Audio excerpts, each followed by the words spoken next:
Hello, welcome to the Daily Grind here on Latte Firm. We are back. We are back. It is Monday, the 8th of September, and what on earth is Mikel Merino doing? I mean, wow. Hat-trick hero for Spain. Picked at Anfield. Arsenal fans losing their minds, including myself. What is Mikel Arteta trying to do? And then he goes and shuts us up with just a few more goals. Welcome to the show. I'm delighted to be joined by my good friend of the channel, also, Zach Lowy. Zach, welcome back to the firm, man. How are you? Doing very well. Really good to be back after so many years away. But yeah, really, it's always a pleasure to be back on Latte Firm. So really excited for this. Thanks, man. I really appreciate it. And you got married last summer. How's life? It's going very well. Yeah, been very different. Living with my wife as opposed to with my parents, and just kind of adapting to that lifestyle. But it's been treating me well, and definitely been a good learning experience for sure. Oh, wow. Well, congratulations. And I'm sure all the viewers wish you very well with you and your wife, man. But may you be blessed with good health and tremendous prosperity. Welcome to the show, one and all. Do drop a like on the video, subscribe to the channel if you enjoy the content, and get involved in the chat. As Pazza the Cat says, evening all, evening FK. I'm here for one reason only, to find out if your thoughts on Merino subbing up in front of the end of the games has shifted at all. Enigma or not, used well enough by us.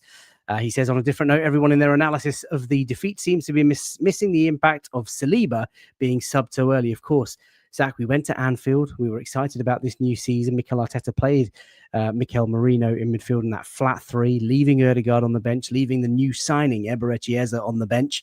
And then, of course, we didn't get the win, thanks to an extraordinary free kick from Dominic Szoboszlai. Much of the comment has been around, why did he pick Mikel Merino? And after last night's hat-trick, which was sensational, by the way, absolutely sensational, Arsenal fans are left wondering, I'm certainly left wondering, scratching my head thinking, what does Mikel Merino do? What's he best at? So I want to get your thoughts on all of that. Paul James says, evening all, Merino seems to split opinion. What's obvious is he's improved. Arsenal and Spain are benefiting from that. Keep the chat coming. Right, let's start by just, I guess, here's a gunman. And I make no excuse of using the image on the right-hand side there. I know that would make you chuckle. But he scored a hat-trick last night. And Zach, is someone who's not obviously an Arsenal fan, from outside looking in, 18 goal contributions now for Mikel Merino since February, since that cameo appearance at Leicester City away. And that sort of started that run of games, playing up front for Arsenal towards the back end of last season. But his goal contribution is phenomenal. What are we witnessing here? For sure. I think it's often, we'll see a player who we can kind of pigeonhole and assume that, just because they're Spanish, they're, amazing passers, or just because they played in La Liga, they're really good at maintaining position. But we perhaps don't really consider other attributes. And I think that a lot of Arsenal fans, they expected this to be, a Jorginho replacement, somebody who's going to be doing a really good job at the base of midfield. But ultimately, I think that Merino, he's a fantastic player. For me, one of the only bright spots of Arsenal's pretty disastrous home stretch to last season, did a fantastic job stepping up in an unnatural position, to the point where he really wasn't even a false nine. He was actually a genuine center forward who was just showcasing his attacking prowess, something that a lot of people, including myself, weren't really expecting. His ability to, get to the corners, pick up the pockets of space, and either pick out a really nice through ball or test the goalkeeper with a really impressive curved finish. I think similarly to what we saw with like Toni Kroos with Real Madrid, kind of his ability to just find a spot and aim to perfection. It really is uncanny. And I do think that he's not only one of the best finishers in the squad, he's probably Arsenal's most versatile midfielder. And I think that, he's a player who provides so much, not just in terms of going forward, but also on the defensive end. Really, his abilities to fill in so many different positions is a godsend for Arsenal. And yeah, I've been following him for quite a while. I remember when Newcastle cashed in on him after a year, I was really confused because he showed a lot of promising signs. But, you look at what he's done with Dortmund, what he's done with Real Sociedad, and now Arsenal. And this is a player who rightly so, is not only competing but thriving in the top level of both club and international football. And I have no doubt that he's going to be essential for both Spain's World Cup ambitions as well as Arsenal trying to win their first title, their first trophy, their first Premier League title in 2 decades.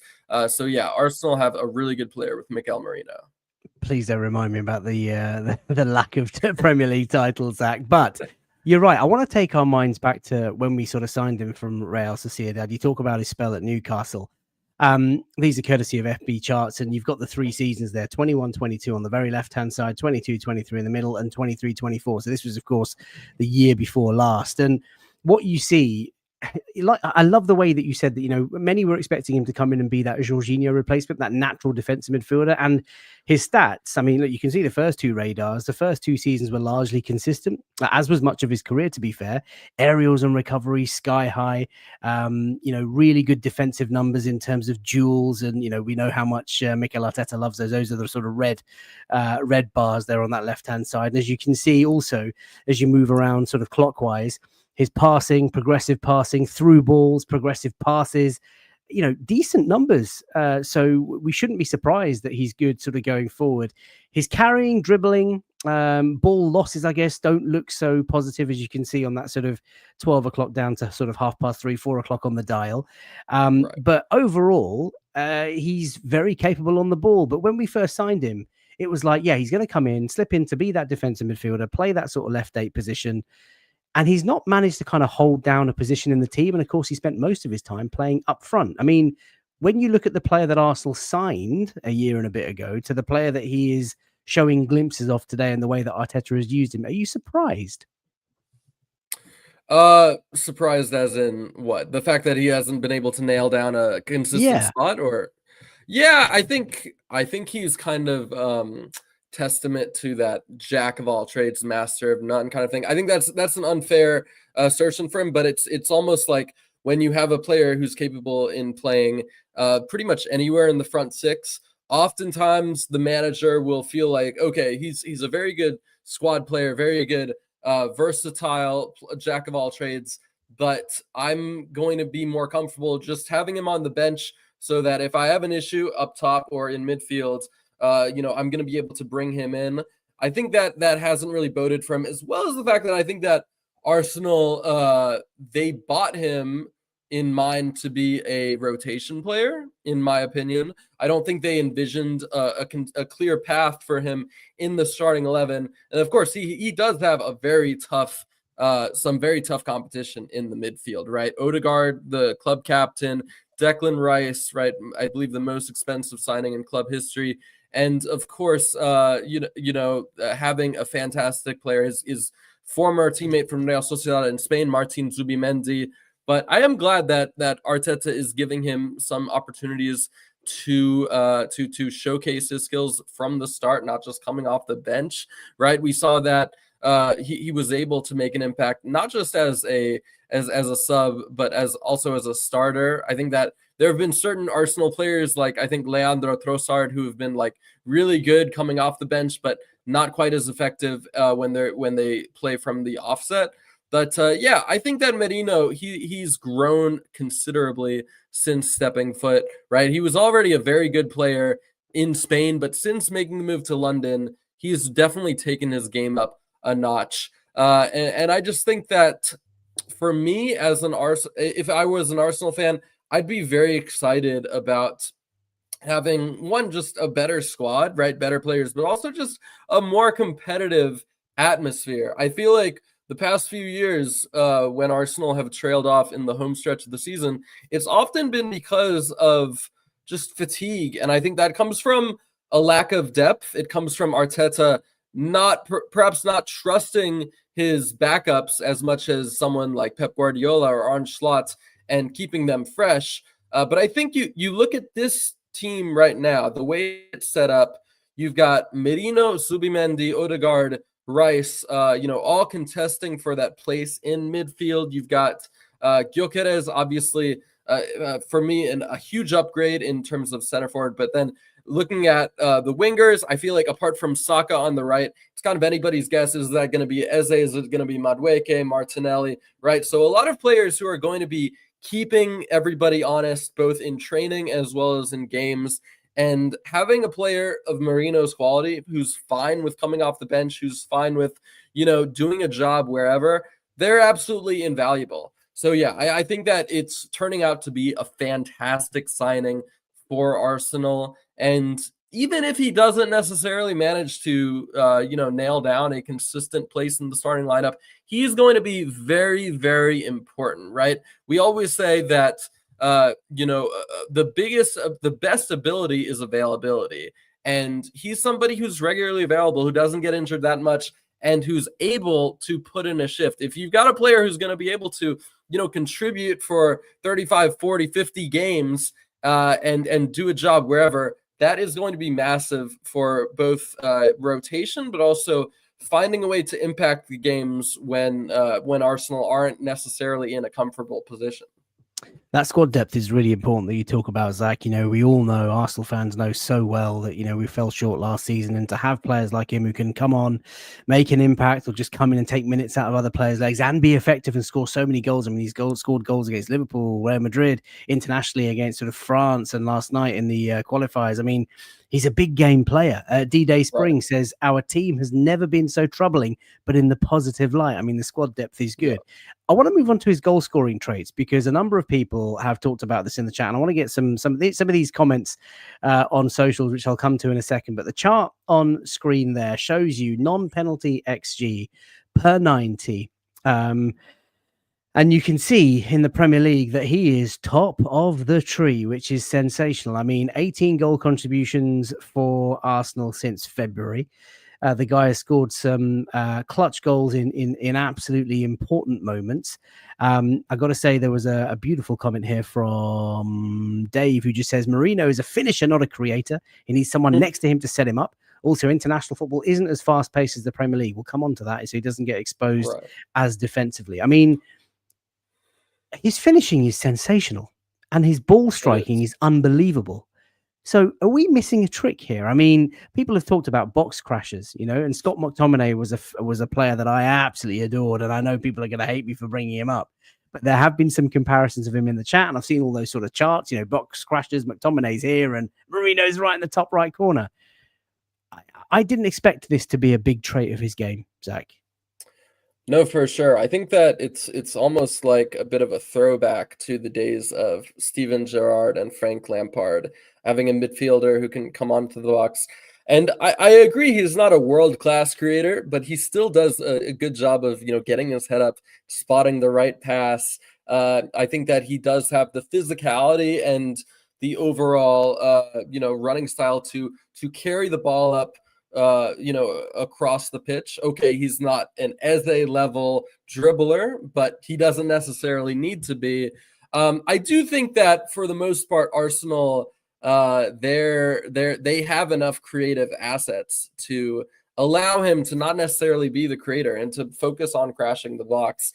But I also think that part of it is going to have to come down to the game plan and how Arsenal approach things. I was watching the Arsenal-Liverpool game, and I felt like things were a bit conservative from their standpoint, and that's often been the case with big games. I'm actually kind of annoyed because I was watching the game and complete eyesore for all the game, and then I was at a Labor Day party, and the moment that I had to put my phone down and get food at the barbecue, Szoboszlai scores an insane free kick. So it's like went through all that torture just for nothing. But I think that, look, if Merino is going to play the way that Arteta intends for him to play, right, I think he's very good at carrying out those tactical instructions.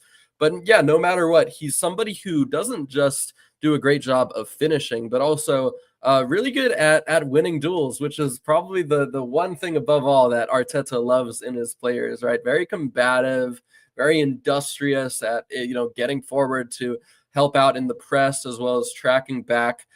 So yeah, this is a player who, you put those two attributes together, you've got a really fine player. And yeah, I think that there are certain areas of his game like, possession and like dribbling that could be improved upon. Okay. He's not, I don't think that he's like a top 5 midfielder in the game. For me, he's not on the same level as guys like Pedri, Federico Valverde, Vitinha, but he is a very good player, right? You don't get to be starting for Spain and playing very regularly for Arsenal if you're not a good player. So yeah, I think that he's in his prime, but I think we're going to see him continue going up in terms of his production, right? As we see in this graph, 28 years old. I don't think that he's anywhere near to being the finished level of himself. But yeah, as I just want to reiterate, Arsenal have a really good player here. And yeah, very refreshing, I think, having somebody who's going to focus on getting on the ends of crosses and cutbacks. I feel like it's far too often we'll see a player who, just is demanding the ball to be played into feet and, needs to be, the constant source of creativity. How about making some selfless runs and making yourself an option? I think that's what he does so well. It's not just the ball striking, it's not just the anticipation, it's the work rate, it's the ability to just constantly make yourself available and constantly giving yourself a half chance to find the back of the net. Selfless is a good choice of word there, Zach. And, there are players who just give their all for the team. And he strikes me as someone who just gets on with whatever he's asked to do. He seems like a bit of a pro. And, that positional versatility, Arteta will play him defensive, he'll play him left eight, he might even play him sort of floating in and around the box in certain game states. The fact that he's crashing the box and he can finish from, from distance and from within the box, fantastic. But he does strike me as a very down-to-earth, hard-working, sort of, want to do everything right for the club, for the squad, that sort of professional. Now, there's some comments on the right-hand side. These are just purely off socials from people that follow. I mean, Marzi says, Mikel Merino is a very funny profile. He doesn't dictate or influence games enough as a midfielder. He's not a ball carrier or an elite creator like we've just talked about. But whenever he's in front of goal, and he has a chance, he's a very good finisher. Is he really a midfielder? Is he a forward? I don't know what he is. And then Abhishek coming up and saying, look, he's a dual-winning, possession-retaining, box-crashing midfielder with an engine. Technically and tactically solid, which is what obviously Mikel Arteta likes. And I think maybe that's what the gamble was at Anfield, because Ødegaard wasn't quite fit. Eze was just new into the team. And, we've already got a new forward up front who's only played 2 games for us by that point, and Martinelli was on the left. And maybe he thought a bit of stability, but you kind of know what you get with him. And he's a team player. He's a hard worker. Maybe he'll crash the box and make, get the goal, make the difference to break the deadlock between those 2 top teams. Daniel says Mikel Merino is a Spanish Thomas Muller. The game is the spaces. Allows Spain to have 2 technical forwards who never block each other. His physique, his dual efficiency, his shooting range, mentality make him unstoppable. I mean, there's some high praise there. Are people getting carried away? No, I don't think so. I think that, like I said, he's somebody who is just really good at giving himself an opportunity with his runs, as well as with his, opening up his body in the right position. I feel like a lot of the goals that he does are first time shots, whether he's in the box or just outside it. He's somebody who really does a great job of positioning his body to the point where he's going to get his hips to thrust into his shot. He's going to be able to not scuff at a ball. You will rarely see a shot where he'll, come over on top of it and, only get the toes of his cleats. He's somebody who does a fantastic job of getting the perfect amount of contact and efficiency. So yeah, I feel like, people can debate where Merino's best role in the team is. I watch a lot of football, and I know a lot of players who have gone from like playing in an attacking position to going to a box-to-box role, and yet somehow their goals only increased from there. So I feel like Merino would be similar. He's just somebody who, no matter where he plays, is going to make an impact in terms of the way he's going to, hunt out the ball and try to snuff out a golden opportunity, right? I think that it's that hunger. It's that, desire to be front and center and to step up in the toughest moments that makes him such a brilliant profile. And I feel like he's somebody that Arsenal have definitely been lacking, right? A lot of their midfielders have been focused on just, staying deep and trying to help out in terms of taking possession from the first phase to the second phase, or linking up with attackers. But he's somebody who's going to say, like, okay, I'm going to I'm going to go forward and potentially allow somebody like Eze or Saka to drop deep so that they can create, so that Arsenal, even though that is really kind of twofold, in that the defenders are going to have to drop deeper and go out of position to take care of somebody like Saka or Eze or Trossard, and they're going to be kind of left wondering, well, where do I go? How am I supposed to shift in order to prevent space from being open up? And he's constantly keeping you guessing with the way that he maneuvers in and around the box, right? He's somebody who's always picking up different positions, but is always making himself effective. And I just think that these qualities are going to be so indispensable for Arsenal.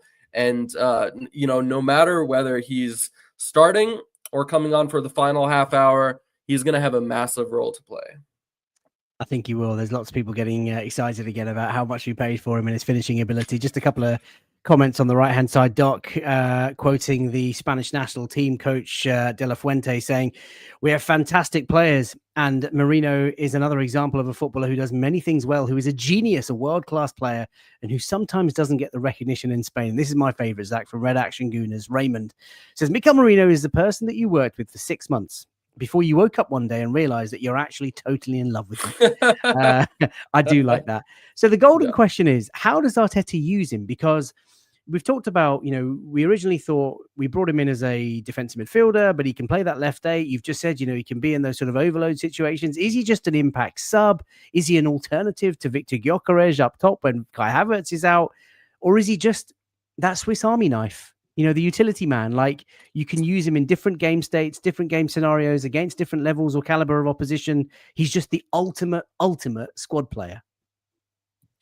Yeah, it's a tricky question. But like I said earlier, I think that one of the great things about this Arsenal team is really, apart from like Bukayo Saka, Saliba and Gabriel, even though they've got a lot more competition now, perhaps David Raya and Declan Rice, maybe there aren't many players who have a fixed place in the 11, right? You could also say Victor Gyökeres, but I think that's one thing that is going to be really important for them. And like Manchester City for the past few years, despite the fact that Pep would only use like 15 or 16 players in his squad, it was pretty much impossible to predict a lineup, right? Because he was constantly shifting players back and forth.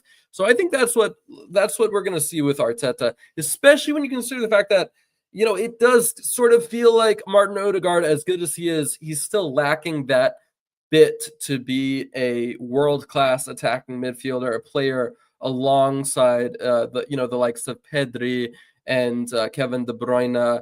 So I feel like as long as Ødegaard is not going to be able to step up in that regard, I feel like it's going to be an open competition between him, Merino, Zubimendi, and Rice for those, I guess, 3 midfield positions.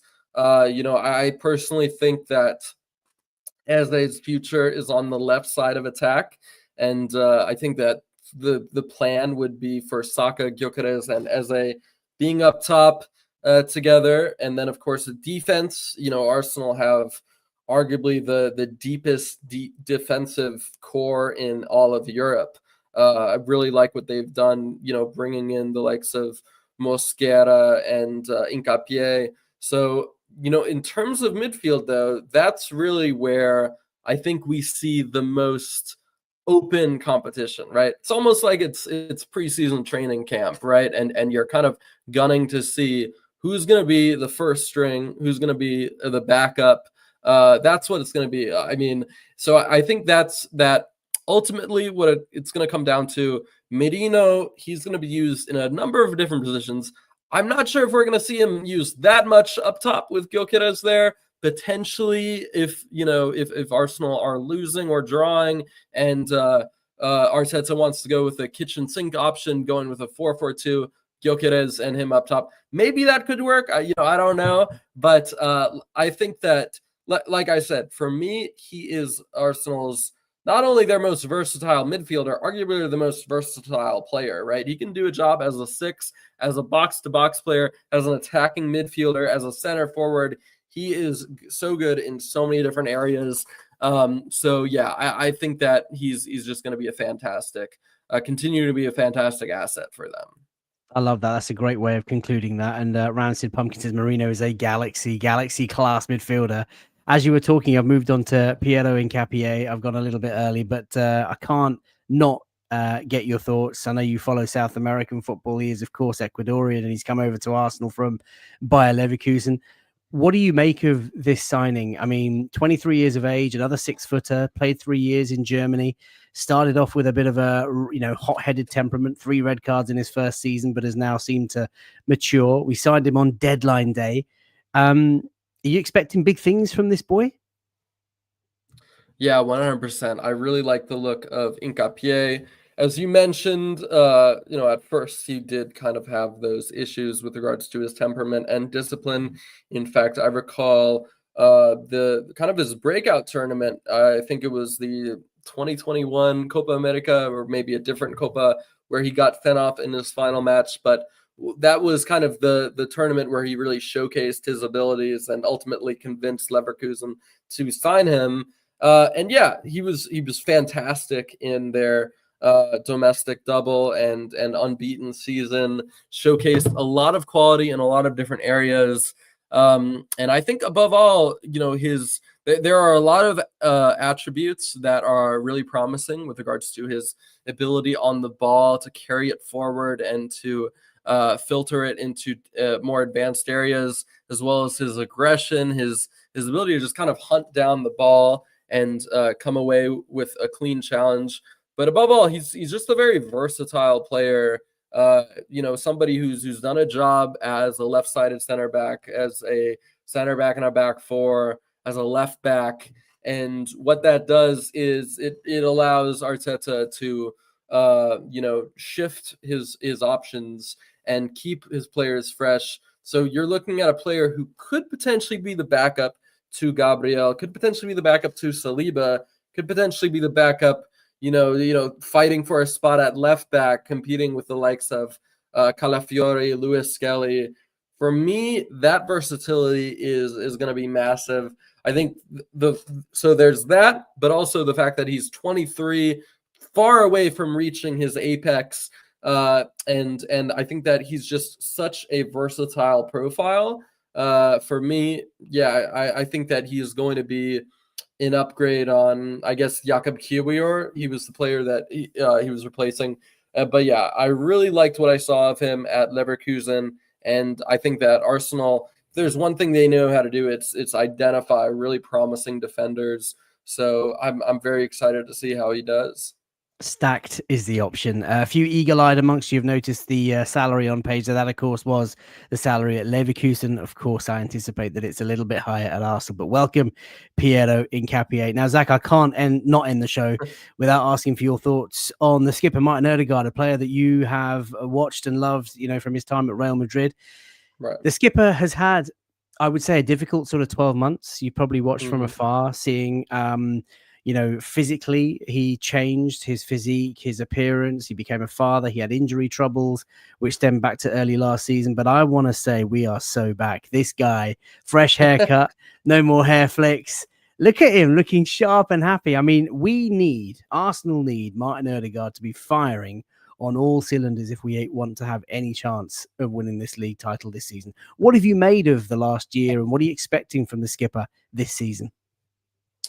Yeah, I think you said it right there. Difficult. He had a good start to his time at Arsenal, immediately convincing them to make a permanent move and really inserting himself as one of the leaders in Arteta's rebuild.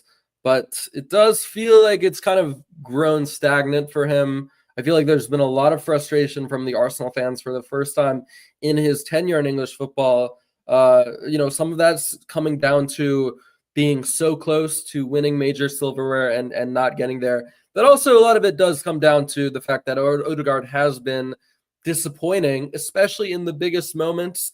I think there's been a lot of consternation from Arsenal fans. Well, we're talking about an attacking midfielder here. Where are the goals? Where are the assists? Where are the key passes that are gonna open up games? I feel like that's the biggest question mark. Is he going to be able to deliver the goods in the highest stakes occasions, right? Because so often it seems like Arsenal, they've been in gridlock, in a traffic jam, and they need somebody to kind of carve open the defense and create an opportunity from thin air. And Ødegaard is the player that Arsenal players have naturally gone to, but yeah, it hasn't always been becoming. Some of that has been down to errant finishing. Some of it has been down to a lot of other factors. But I do think as the captain, as the leader, he's going to be responsible for that. And I think that competing with one of the best attacking midfielders in England in Eberechi competing with two really promising talents in Nwaneri and Dauman, I think that more and more Arsenal fans are going to say, well, hang on a second. I mean, is he good enough to be starting week in, week out? So like I said, I feel like Ødegaard, he's gone from a place where both Arteta as well as Arsenal fans were like, oh, well, Ødegaard has to be starting for us, right? We don't have anybody who can replace his creative impact, to kind of feeling like, oh, maybe some of the magic has worn off. I still feel like Ødegaard, he is capable of providing that magic, whether it's teeing up a teammate with an inch perfect final third pass, whether it's taking aim and beating the goalkeeper with a phenomenal shot from distance. But like I said, he needs to provide it more on a more consistent basis, especially when you consider the fact that he definitely is not as multifaceted as Zubimendi, Rice, and Merino, of course. He's not as much of a asset in terms of like holding his own in aerial and ground duels.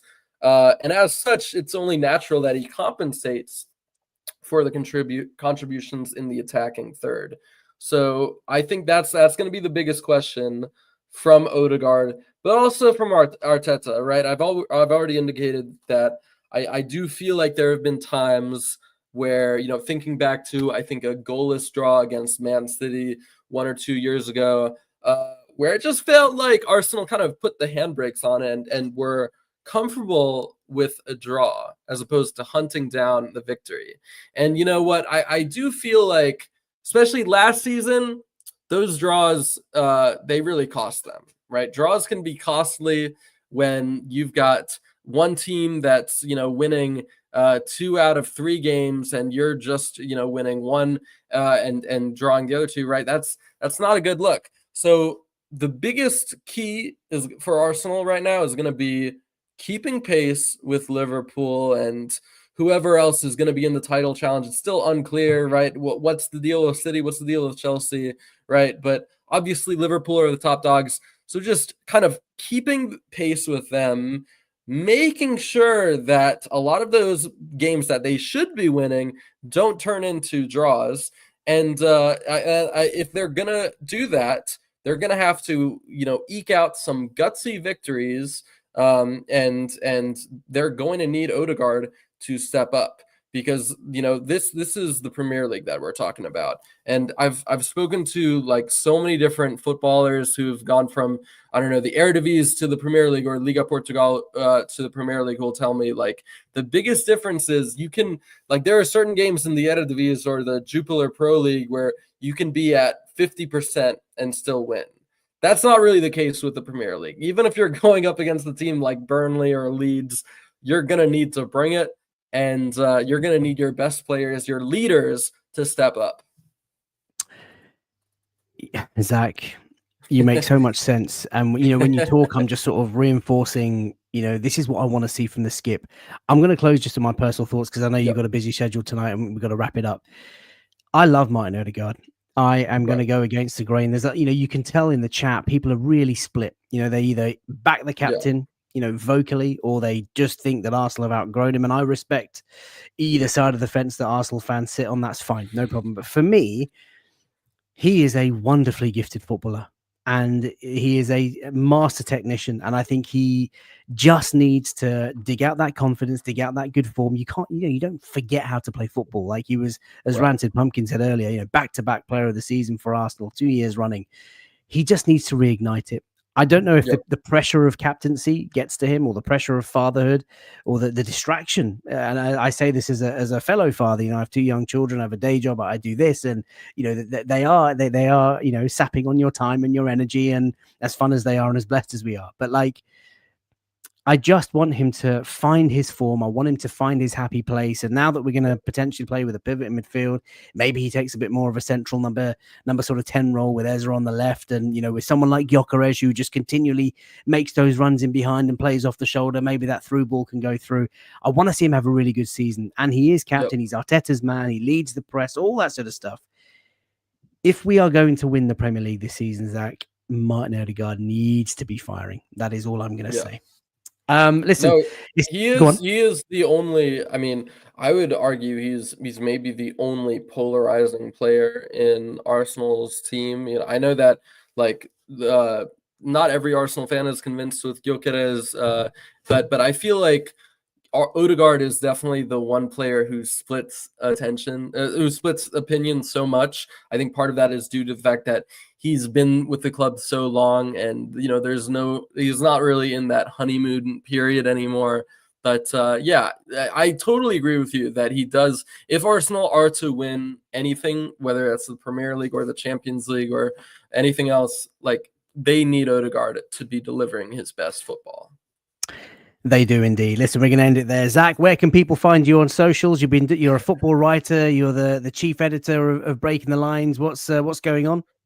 Yeah, for sure. You can find me on Zach Lowy on Twitter. And you can also find a lot of the articles that I edit on breakinglines.com, where I'm the co-founder. And apart from that, I'm writing for a ton of websites now, from 442, RG, Independent, and a few more big outlets that I'm excited to debut for. So definitely stay tuned. I've got a lot of good articles that you can check out on my page. And obviously appearing every now and again on Latte Firm, which is fantastic. Really appreciate you joining. Do get following Zach. He is at Zach Lowy, as you can see on screen. Just a couple of shout outs. Ignatius Miranda, what a great name. Says, FK, thanks for your hard work. This is the best Arsenal podcast. And Paz of the Cat, thanks for a great pod. I'm making kimchi tonight, and this is flown just listening to these reflections. Cheers, Zach. Cheers, FK. Right, we're going to leave it there. Look after yourselves. What day is it tomorrow? Tuesday. Simon Collins of the Evening Standard tomorrow. Clive Palmer of the Arsenal Vision on Wednesday night. Keep it latte firm. Enjoy yourselves. Have a good night. Bye for now.